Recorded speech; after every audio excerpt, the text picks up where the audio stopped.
Their foundations are all the same and necessary all the same.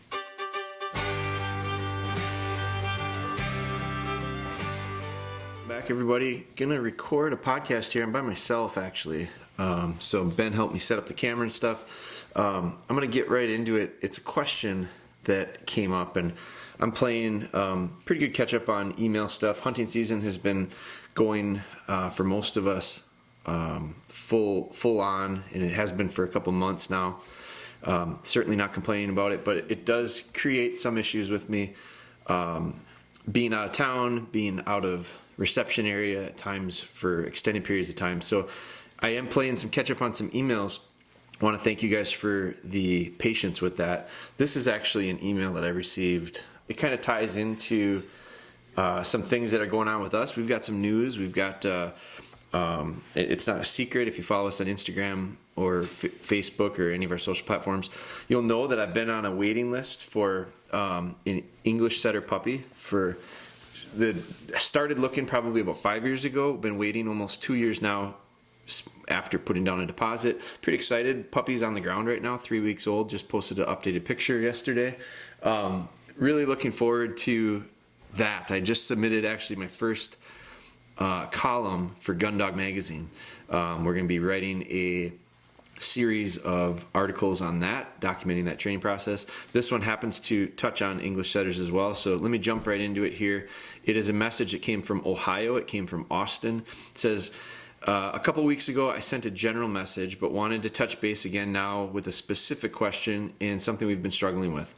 A lot of issues with our new puppy.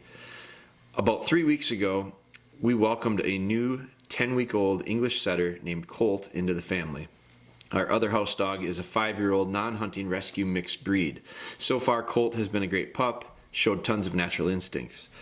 He has a very calm demeanor for a puppy, spending a lot of time curled up in our lap or with toys on his bed. That is, if our grown dog Sedona is in her crate. When both dogs are out, all hell breaks loose. All Colt wants to do is chase around the older dog, nip, wrestle.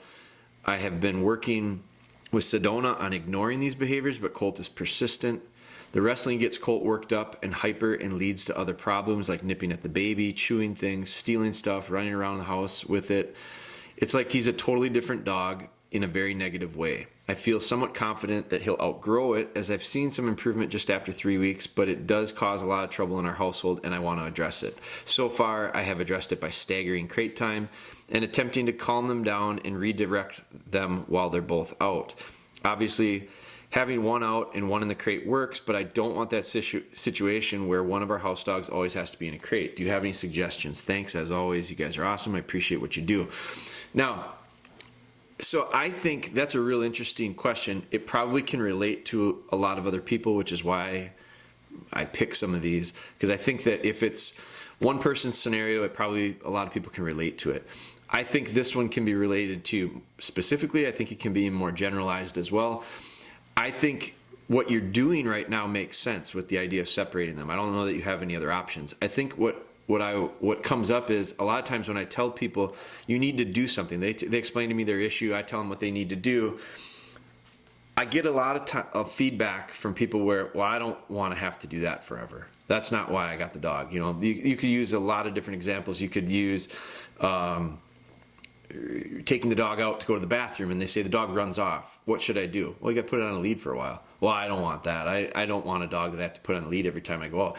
No, I didn't say you had to do it every time. What I said was you have to do it to change the behavior. So in this scenario, in this case, I think the same is true. And I think you're doing it. And I think it's a good idea. It's something that's not forever. I'm not saying you got to leave one dog in the kennel forever, but you will have to until you can start to address it. Now, let's look at this issue a little bit more broad. I think what I like about it, and there's, again, oftentimes when someone sends me a question, my first response is, boy, I need some more information. So I ask more questions back. I won't be able to necessarily get them in this, but I'm going to make some assumptions.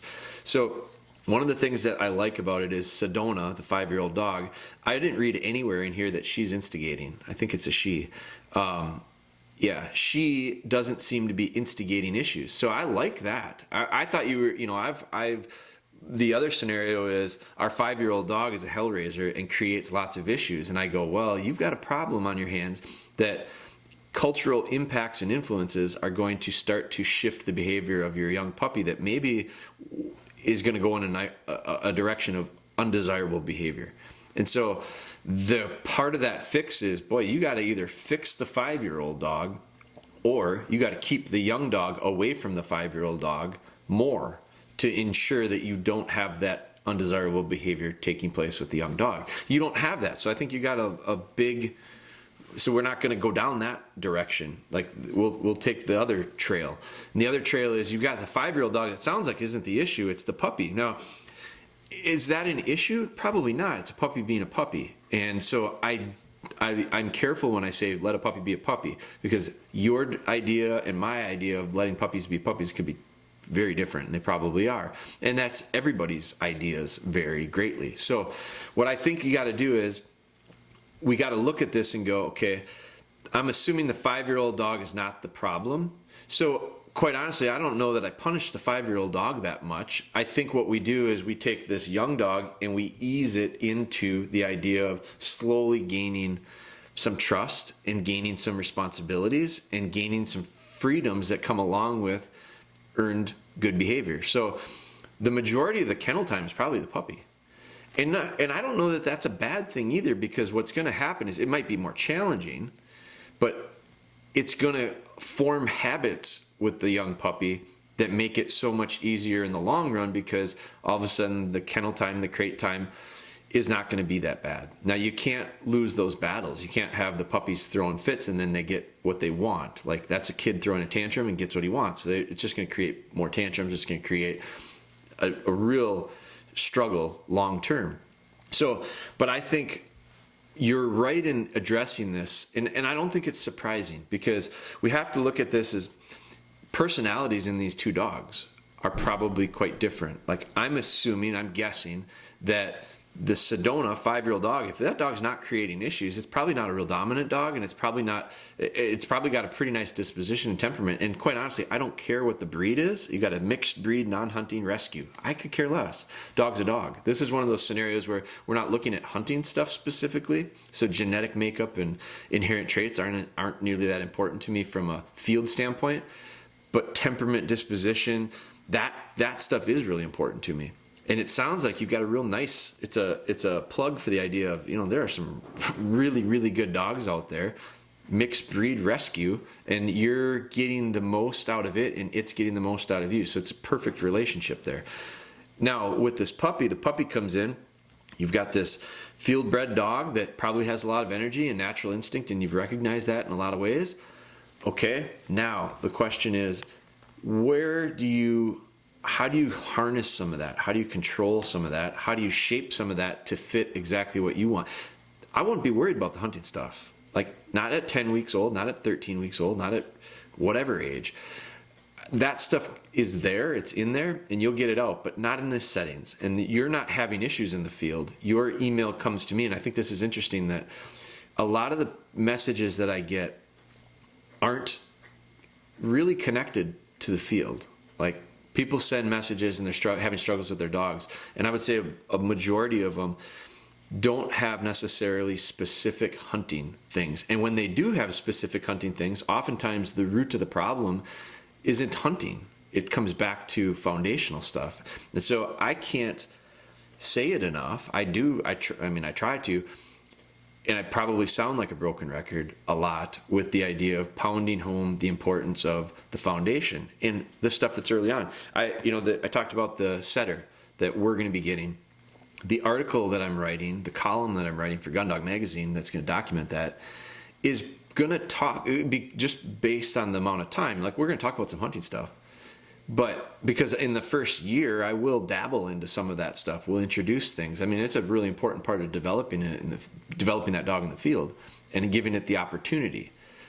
But the rest of that is going to be no different than my Labradors, than my Goldens, than my Beagles, than my whatevers. Name it. A handler's workshop in the spring will have 10 different types of dogs here, breed-wise. And it's called a foundation workshop, and the reason is because their foundations are all the same. and necessary all the same. So when you start talking about this puppy, yeah, I think at 13 weeks old, place training. Where are you at with place training? I'm looking forward to place training this setter of mine because my two buddies, two of my really good friends, have setters that are about 7 or 8 months old right now, and I've noticed that there has seemed to be a bit more challenge with place training those two puppies and their litter mates. I think they've had more challenge from a place training standpoint than they typically do with our labs. I don't know why.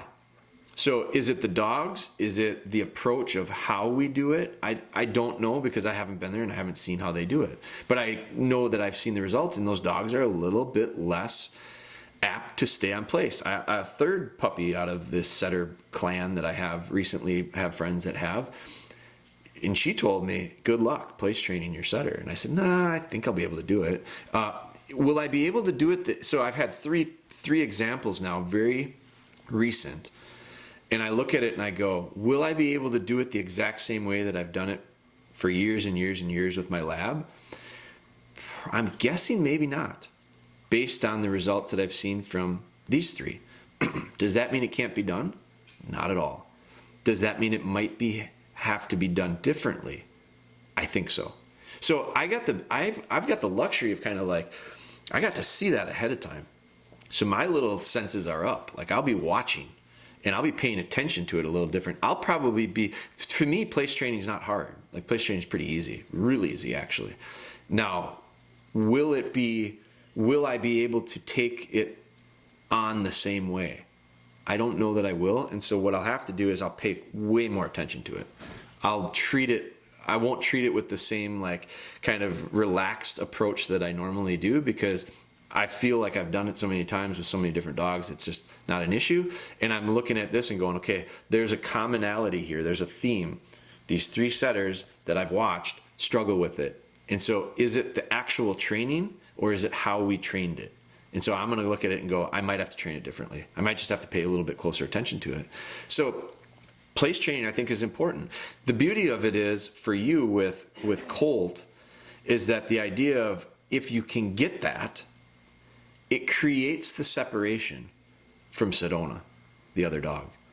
I mean, if you do it well, then that's the beauty of place, is that place training is a safe place, a protective place that the dog can be in with a little bit of freedom. It's just another level of freedom outside of the crate that doesn't allow for it to find itself in trouble. It's way more restricted than running around the house. It's more restricted. Some people look at, I guess you can look at this as, scaling. So you got the crate, which is pretty much control. But if you got too big of a crate, you can have issues with that. So you got the right sized crate is the maximum control. The dog just literally can't do anything bad in there. I mean, especially if it's the right size, so it's not having an accident in the back. And that's housebreaking stuff. We've done other podcasts on that. It's in our training videos. So the right size kennel. Then as the kennel gets bigger, when I say kennel, I mean crate. As that gets bigger, now the next thing I think is freedom to them is maybe it's with me outside under supervision. If it's not under supervision and really close, maybe it's that place. You give them a designated area that they can be and have a little bit more freedom, but not necessarily 100%. From there, maybe it's certain parts of the house. Like, I've lived in houses where we had dogs that were allowed on hard floors. They weren't allowed on anything with carpet, but they were allowed on hard floors. I've had dogs that are allowed in certain rooms that have hard floors, and you can set up fences or gates, little kitty gates, and you can establish that early on. You can have differences, and I have had houses where we have tile goes to hardwood floor. Well, it's a clear barrier, like you can see it. The dog starts to learn that you can't go into that hallway, and then the dog learns. I mean, they lay there and they literally don't, put their foot right on the line, and so that's all stuff that's understood and developed of these barriers, these perimeters. So I think what we need to do with Colt, especially at 13 weeks, is you confine the dog to where it's finding success, and then as it gets a little more mature, which you brought up, maybe he'll grow out of it. I wouldn't bank on the idea of, well, I just hope he grows out of it, because the problem is is what's happening right now with the all hell breaks loose, in your words, is those are forming habits. That's behavioral stuff that's being forged in that dog. So I want to minimize that stuff. Like, I don't want to allow things that are ultimately undesirable and things that I don't want in the end. I don't want them to continue to happen with the idea of I hope they grow out of it, because it's not going to. The more they do it, the more often they do it, the more repetitions they do it of whatever that behavior is the stronger it becomes ingrained in them. The harder it is to reverse. The more it will always be there at some degree, to some degree. So we don't want to allow this stuff. So it's stop the bleeding.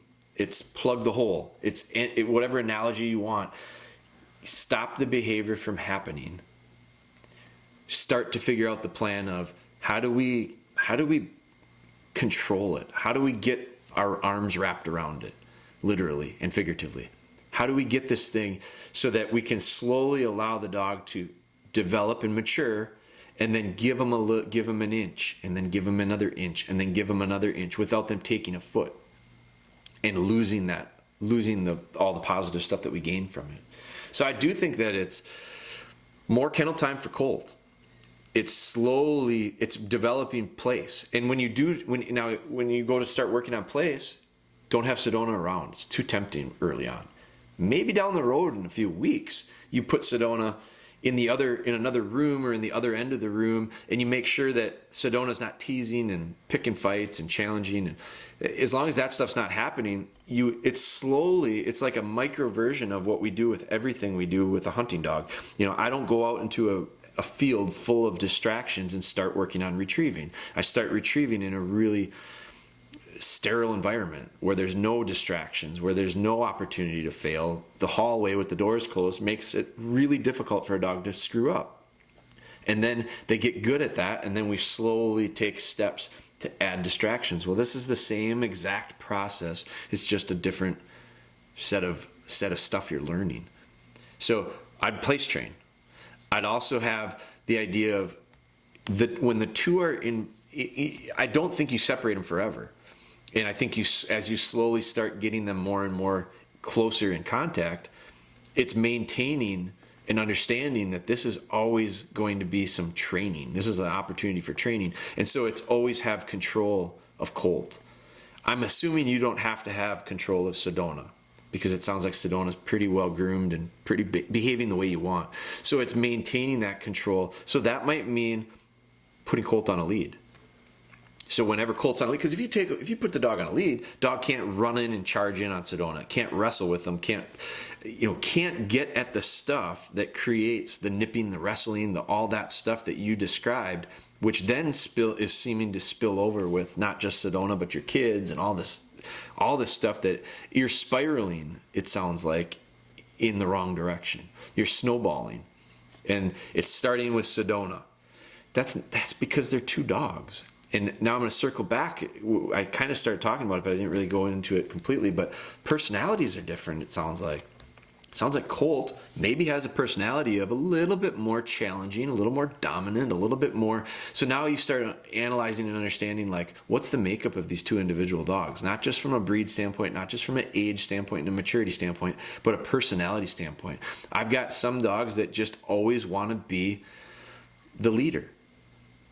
And so when especially in this case, you've got a younger dog that maybe is trying to be the leader of the older dog.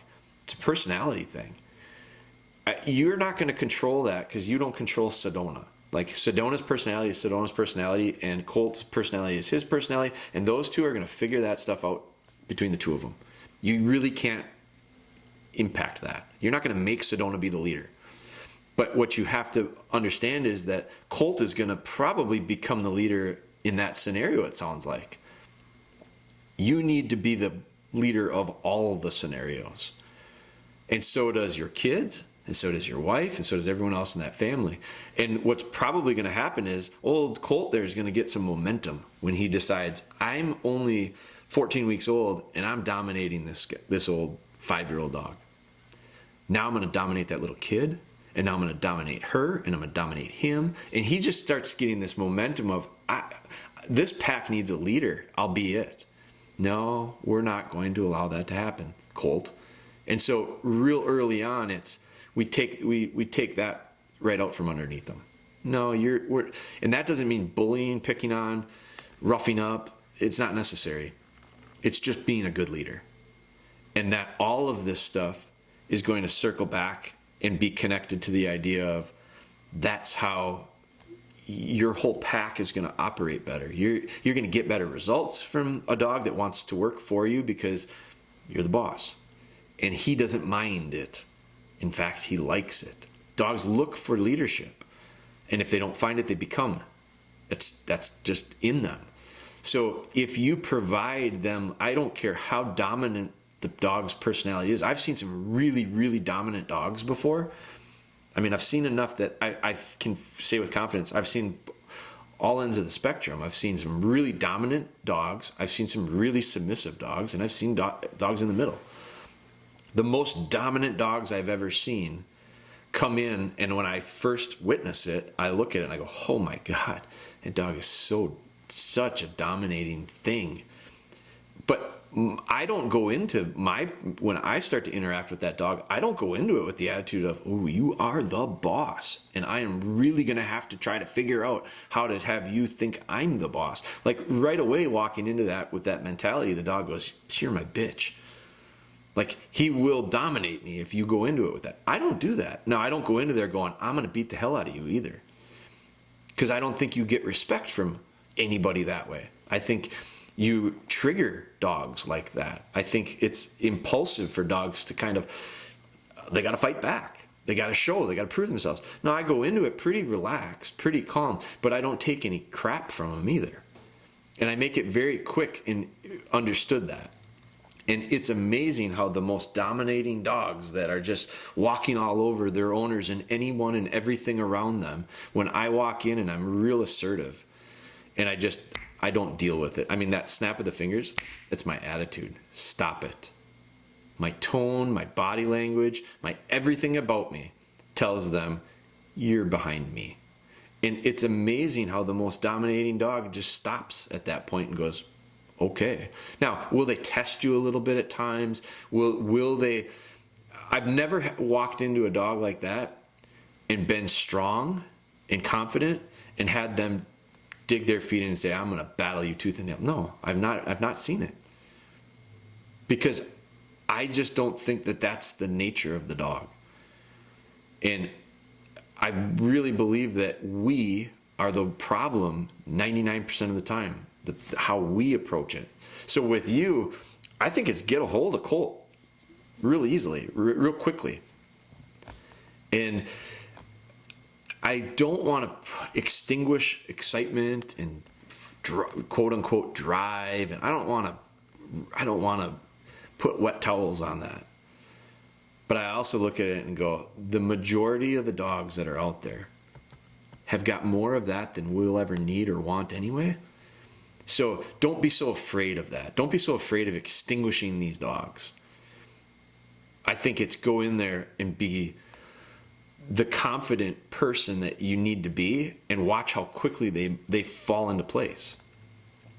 And I don't think you're going to run it like that's for everyone that's listening to this. It's not just for Austin in this scenario. But I think what in Austin, for Austin's case in this scenario with Colt and Sedona, Colt specifically, I bet you if you do that and everyone else does that and you start training the people around you to do the same thing, you're going to see some really quick changes in Colt. And the all hell breaking loose, all of a sudden it goes away. And it's not because you changed Colt. You didn't change Colt. You just recognized the situations that you were putting Colt into were setting him up to fail. And when all of a sudden you quit setting dogs up to fail, they succeed. And when you start setting them up the majority of the time to succeed, the success becomes the behavior.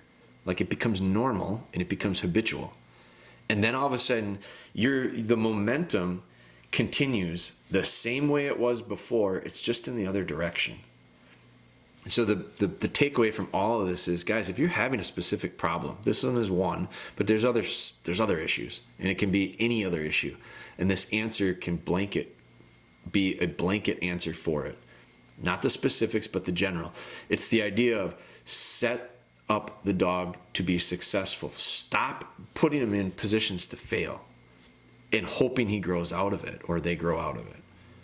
Stop repeating whatever is creating the issue. And that takes some thinking on your part, because now we're not just fixing the situation in the moment.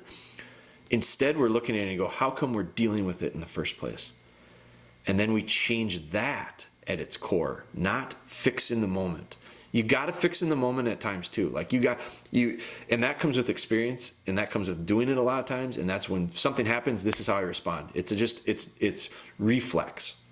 We talk about how when you get confident and you get good at stuff, it becomes reflex for you to deal with certain things. Well, it's also reflex for the dogs to do certain things in certain situations. And that comes from confidence and doing things over and over, replicating things over and over and over until it becomes habit.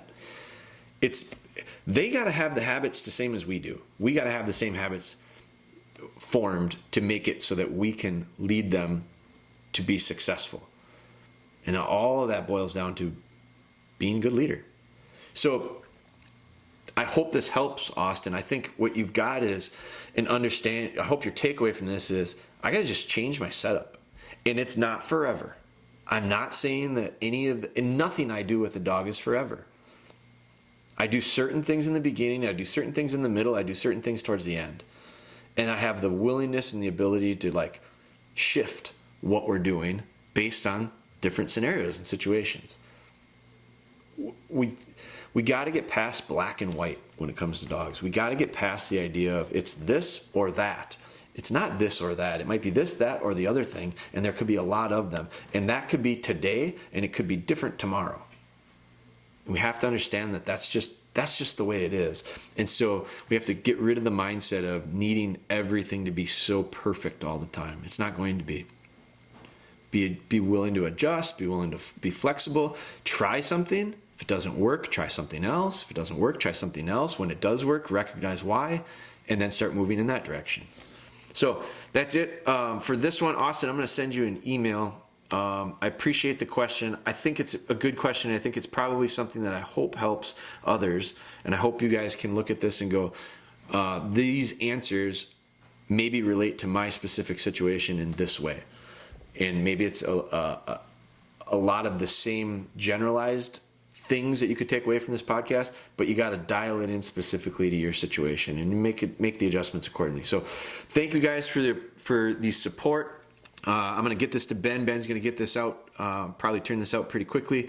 Appreciate everything as far as your patience goes with this, and appreciate you following along. If you do us one favor, if you're listening to this where there's a place where you could give it a rating or give it there's spots where you can give comments, please do. It helps us understand better what we're doing well and what we're not doing well, things that we can improve on, but it also helps with us be able to get this in front of other people that it potentially will help. And that is 100% the reason why we're doing it. So if you would do that for me, that's the only favor I ask. Thank you guys. Appreciate your support, and good luck in your training.